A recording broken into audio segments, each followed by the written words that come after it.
হঠাৎ করে আর মোমো খাইতে মন চাইছে আর আমিও সহজ রেসিপিতে একদম মোমো বানা হালাই দিছি। আসসালামু আলাইকুম আনারা বেগুন বালা আছেন নাই তো বালা আছি। আর আগে কই দিই আমি কোনো বালা মানে রান্ধুনি টাতুরি নাই এমনি হালকা পাতলা কুতুর কুতুর হারি আর কি। যাই হোক তো এই আছে না যে মোমো বানাইতে চলে গেছি অল্প করে বানাই মোমো এই কারণে এই কদ্দুর লইছি কেউ আবার আশাআশি করিয়েন না।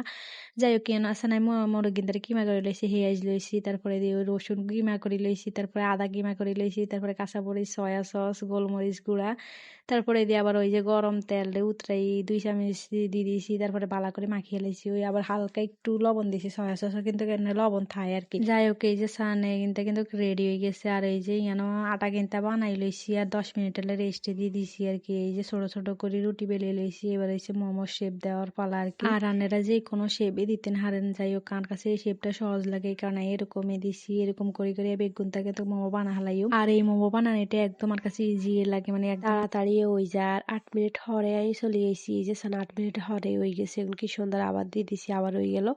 এবার এসে টেস্ট করার পারলাম মানে অনেক অনেক মজা হয়েছে। আই কষ্ট করিয়া সস বানাই না নর্মাল সস দিয়ে খাইয়া লাইছি।